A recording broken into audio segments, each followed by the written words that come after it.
The Cubs are loaded with prospects. We tell you about it more next. You are Locked On Cubs, your daily Chicago Cubs podcast. Part of the Locked On Podcast Network, your team every day.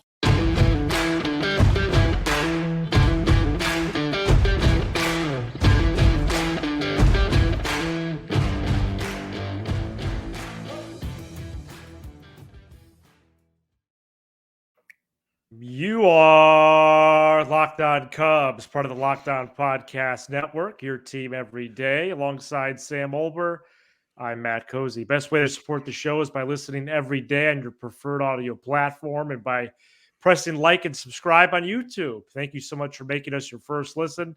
Sam and I are lifelong fans, taking our passion into a discussion with you on all things Cubs. Today's Wednesday episode, as we plan for 4 episodes this week, so we'll be with you on Thursday as well. It's presented by FanDuel.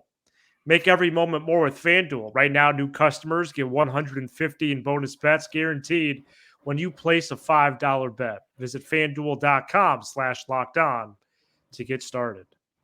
Baseball Prospectus released their preseason top 101 prospects list on Tuesday, and it was flooded with Cubs players. The Northsiders landed 9 prospects on the list. Coming in at number 20, Pete Crow-Armstrong, 21, Matt Shaw, 27, Cade Horton, 65, Owen Casey, 71, Michael Bush, 80, Kevin Alcantara, 84, Moises Ballesteros, 91, James Triantos, 94, Jordan Wicks, and Ben Brown was on the outside looking in, at least on this list. Sam, we've known that the system has been regarded as a higher tier system, perhaps even elite. You had Lindsey Crosby the last week of the calendar year on here. We've had him on a few times now. He really thinks highly of the Cubs, including a couple of these players that we'll zoom in on today as well. But more confirmation about the Cubs system right here. And shout out to Lindsey Crosby, who did a podcast today with John Smoltz. I don't know if you saw that. But, what? Yeah, it was all over Twitter, but you don't really go on social media. Not till 3 p.m. Yeah, so that was pretty cool. Shout out to Lindsey. What is there? Do the Cubs have the most on the list? By far. They did, yeah. I think Orioles have 6. So do the Cardinals, 6.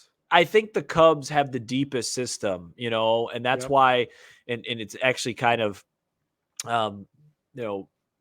makes sense that we're going to talk about Clase later because because of these prospects, the Cubs are such a good trade fit for so many teams because they have so many solid prospects. And look, they don't have that one blue chipper, right? That the highest guy's PCA at 20. I personally think Cade Horton's the best prospect in the system at this point.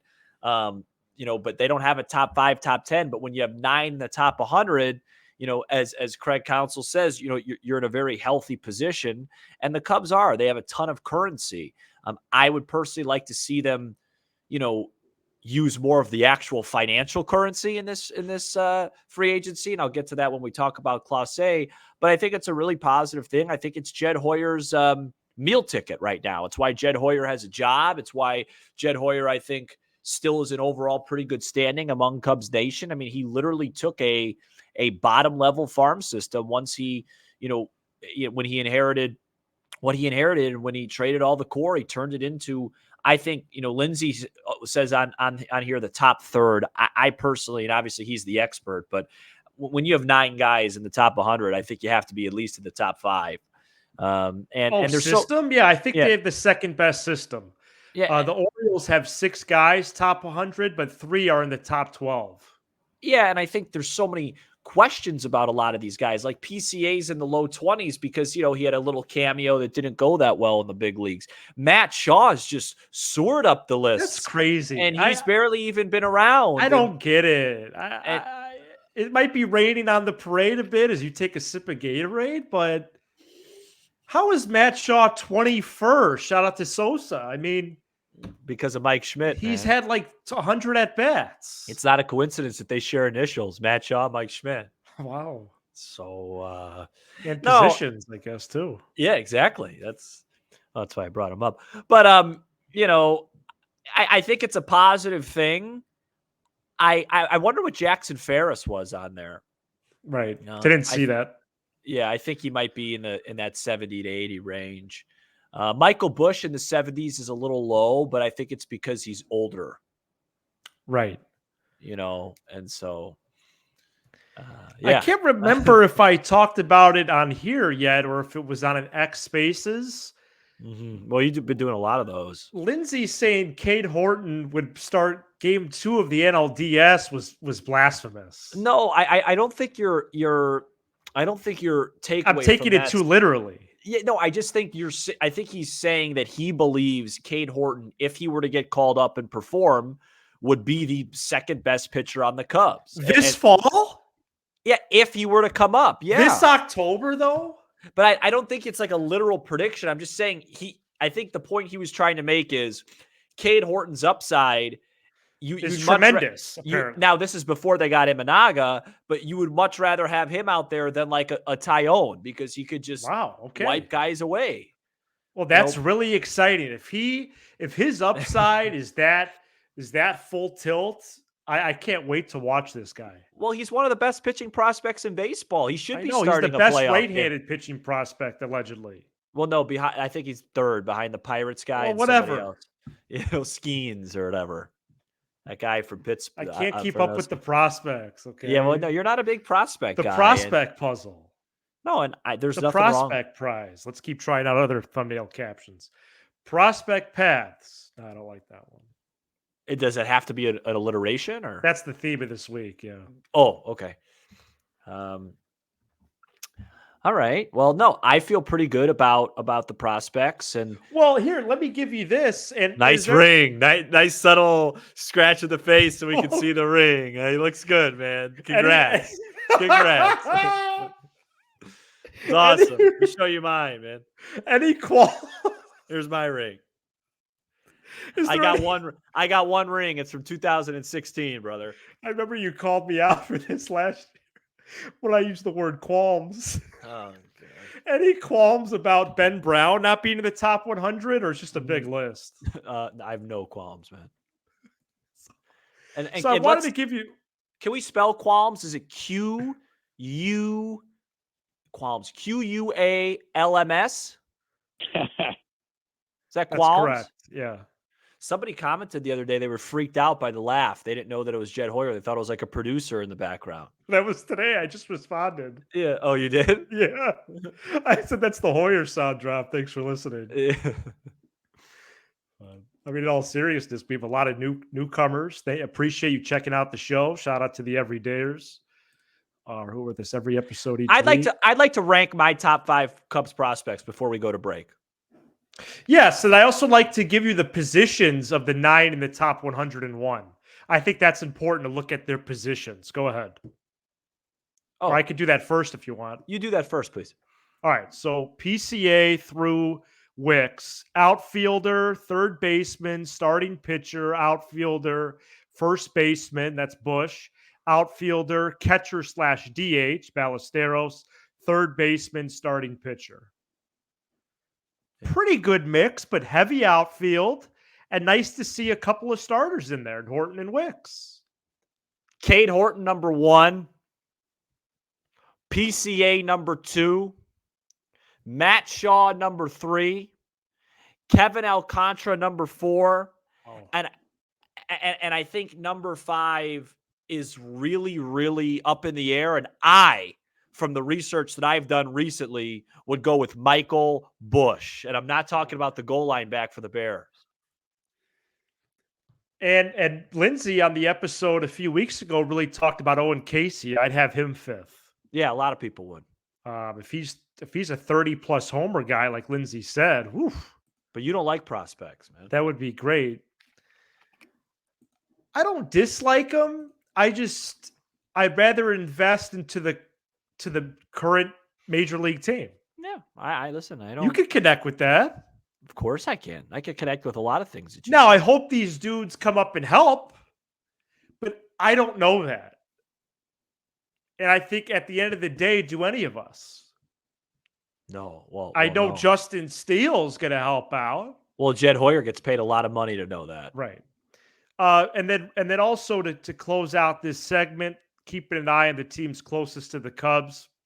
So again, the Cubs with 9 in the top 100. Cardinals have 6. Brewers have 5. Reds have 3, although a lot of their guys graduated this past summer to the big leagues. And the Pirates have 2. The Pirates only have 2 guys in the top 100? Yeah. Oof. So they're not exactly a threat coming up.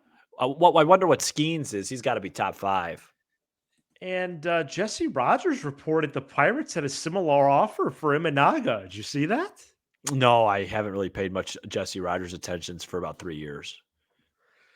Coming up next, we had another report from a local person. Your buddy. And we're not going to ever have guests on this show, and except Lindsay and Miles Mastrobuoni. And that's Matt fine. Matt Mervis. That's fine. We could have on Jeff Passan. Okay. I respect his work. And let's find out who that person is that may be of trade interest to the Cubs right after this. Today's episode is brought to you by FanDuel. The NFL playoffs are in full force, and there is plenty of time to get in on the action with FanDuel, America's #1 sports book. This weekend, I have my eyes on the 49ers and the Packers, amongst really 4 solid games coming up, and new customers can get $150 in bonus bets guaranteed when you place a $5 bet. That's $150 in bonus bets, win or lose. The app is so easy to use, and there are so many different ways to bet. You could bet with the live same game parlay. You could find bets in the new Explore tab, and you could make a parlay in the parlay hub and so much more. Visit FanDuel.com/lockedon and make your first bet a layup. FanDuel, official partner of the Locked On Podcast Network. Welcome back to Ibotta, as today's episode is also brought to you by Ibotta. The new year for many people means resolutions to save money. So stop shopping without getting anything in return and start getting cash back on every purchase you make with Ibotta. Ibotta is a free app that gives you the most cash back every time you shop on hundreds of items, from groceries to beauty supplies to toys. So you can make sure you're beating inflation no matter what you're purchasing. Join the over 50 million savers and earn cash back every time you shop from over 2,700 brands and retailers, including Lowe's, Macy's, Sephora, Best Buy, and more. Right now, Ibotta is offering our listeners $5 just for trying it by using the code LOCKEDONMLB when you register. Go to the Apple App Store or Google Play Store and download the free Ibotta app to start earning cash back. That's Ibotta, IBOTTA, and use code LOCKEDONMLB.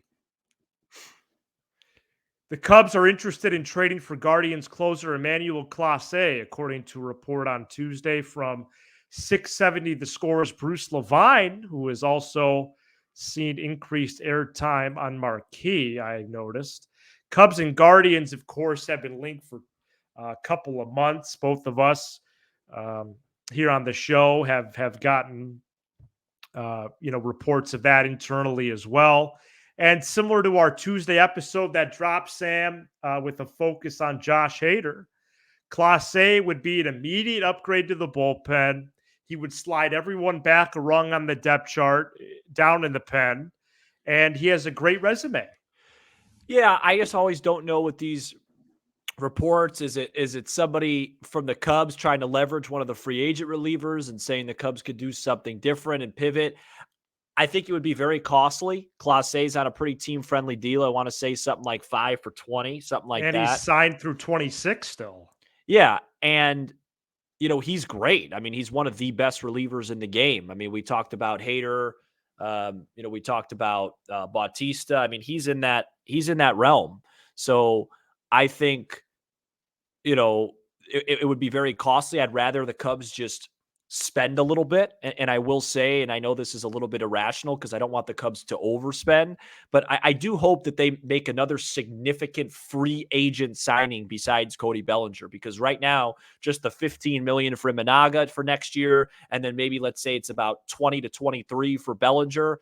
I was hoping at least $50 million in free agent signings for 2024. So I don't want them to keep taking these little shortcuts because I want a big market mindset with small market execution. But on the other hand, Emmanuel Clase is a star.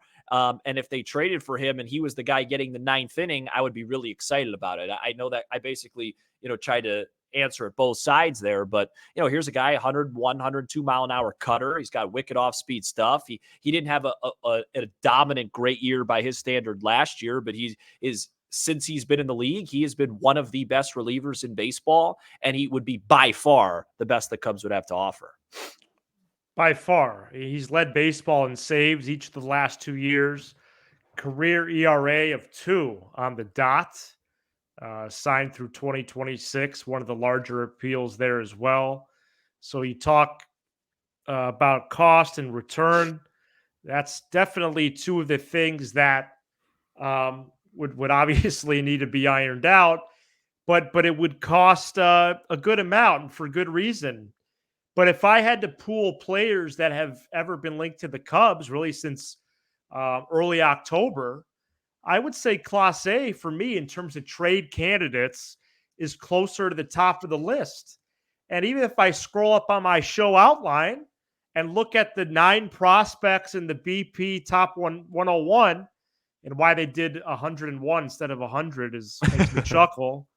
But if Matt Shaw is this good, where does James Triantos play? So that could be a starting point for Clase. Yeah. If Happ and Suzuki are here, and Bellinger and PCA, then where are Casey and Alcantara going to play? Right. So the capital is there. If you want to get a star closer on the trade market with Clase, you can. Right, but the easier said than done. But no, there's it's not. 2 starting points right there: Triantos and Casey. No, but it's not easier said than done. It's the problem is does getting Emmanuel Clase right now move the needle for you to feel like he's going to win you a World Series, or would you rather wait another year and see what Triantos does, see what Alcantara does, see what the rest of the guys do? That's the debate. That's the internal debate. Wow. How good are we going to? How good are we going to be in 2024? Where do we really want to give up more prospect capital for a guy that probably increases our win total by about 2 or 3 and makes us feel good about winning the division? That's the debate, because we know Jed Hoyer is looking for a long reign of success. He's not looking for an 87-win division title and trying to sneak in a World Series appearance and then be done. He wants sustained success. And so that's the question. That's why, for me, it makes more sense to just go spend a little coin. Yes. And I'd like to see them do that. Well, that is a great question, which is no surprise that you would ask something like that. And the thing is, for me, though, how much more capital they want to spend. They've only done it with Ferris and Hope so far to the Dodgers last week. And I think Clase being signed for 3 more years would qualify as a guy that you'd make that investment in. But really, all good questions, though. I don't disagree with you. I'm just playing the devil's advocate. Yeah, no, it's good. And why I want to see the Cubs rack up some free agent signings so they could have their cake and eat it too, and get better in 2024 and get to wait and see what happens with these prospects. I want Tom Ricketts to pull out the checkbook, and I want to be a top 5 or 6 team payroll team in the bigs. All right. Well, then, 150 over 6 for Bellinger, 100 for 5 for Hader. And we'll see everybody February 15th. And Levine in that quote did say the Cubs don't like to spend big money on big relievers, which is one of the reasons they want to pivot to the hard-throwing right-hander from Cleveland. Okay. Thank you so much. All right, coming up next, we have a segment returning 0 to 100 of a little opening day variety. Stay tuned. Today's episode is brought to you by Jace Medical. I know we come to sports to escape from some of the crazy realities of real life, but can we talk just for a minute about preparing for real life. According to the FDA, pharmacies are running out of antibiotics like amoxicillin right in the middle of the worst flu season in over a decade. This is scary. Thankfully, we'll be okay because of Jace Medical. The Jace case is a pack of 5 different antibiotics to treat a long list of bacterial illnesses, including UTIs and respiratory infections, among others. Visit jacemedical.com and complete your physician encounter. It will be reviewed by a board-certified physician, and your medications will be dispensed by a licensed pharmacy at a fraction of the regular cost. It's never been more important to be prepared than today. Go to jacemedical.com. That's J-A-S-E medical.com and use code LOCKEDON to get $20 off your order. We're back here on Locked On Cubs. Thanks for spending your Wednesday with us. 0 to 100, babe. And the Cubs bench has pretty much remained static since the season ended, the 2023 campaign. Really, it's a bench of assumption. And so among the couple transactions last week, among maybe the prospects Cubs that are bench emerging, I wanted to take stock from you, Sam, on the main bench mix right now. And what are their chances of being on the team on March 28th? Ready? Cool. And then I have a 0 to 100 for you as well. All right.